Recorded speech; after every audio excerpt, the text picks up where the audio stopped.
So for today's video guys, pag nahalungkat ako sa aking draft sa TikTok ko, at ito yung time na nanood kami ng midnight screening ng Hello Love Again together with my friends. Pero bago tayo pumunta sa kanila, ayan, nag-outfit check muna ang above na ito.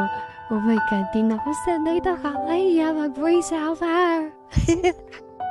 So ang oras ng movie is 12:01 AM. Pero dapat 11:30 PM pa lang is nandun na kami sa SM Dasma dahil dun kami nag-book ng ticket. Akala ko makakarating kami like mga ganun nga 11:30. Pero pagka 12 na kami nakarating doon and talagang gahol ako sa oras kasi kumain pa kami sa McDo kasi nga ina-acid reflux na yung kasama ko. Baka dun paabutan sa kalagitnaan ng movie. At nag-take up lang kami para sa isa naming kasama. At nagmamadali na kami dyan kasi nga ng oras na. And finally, nakarating na rin kami sa SM Dasma pero hindi pa yan. Opo, may hinihintay pa kaming isang kasama. And talagang sobrang narag na kami, nagmamadali na kami kasi baka mag-start na yung movie.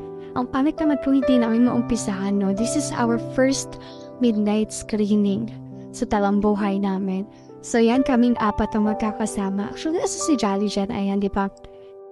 Sa lahat yan ay ka-work ng aking friend. Yan yung nakaputi, si DJ Lunyo.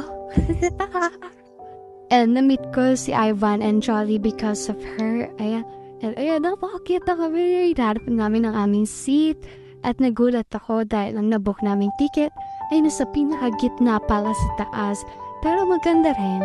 Maganda rin yung pwesto. Parang medyo mainit lang ata ng time na yun. Parang nainitan ako. Pero hindi naman ganun kainit. Siguro dahil lang sa excitement. Ha? So face check muna tayo bago ang movie. So ito na yung time na natapos na namin yung movie. And meron mga umiyak, of course, nakarelate katulad ko.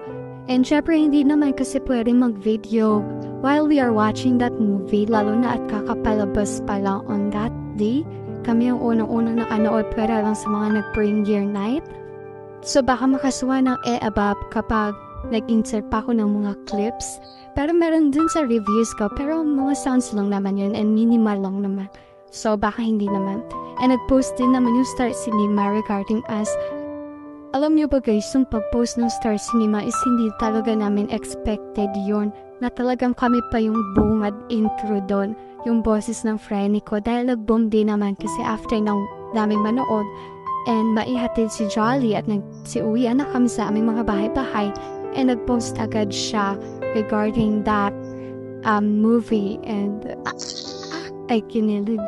Nakita ko kasi yung bulaklak. And yes, after that movie, sa parking lot ng SM Dasma, this guy surprised me with the flowers na hindi ko talaga expected and di ko talaga alam kung bakit. Like, bakit pa, Ivan? Pero sabi naman yun, na-appreciate niya lang daw ako. Like, huh?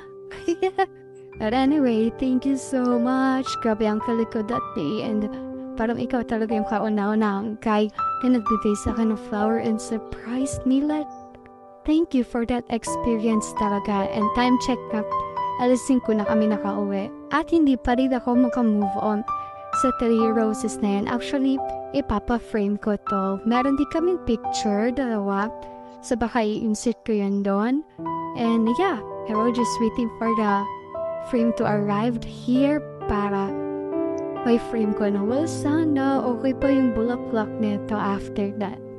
Well, ayun lang, na-enjoy ko talaga to. Grabe, first time. Ang daming first time ng araw na to. So, thank you so much to my kasama.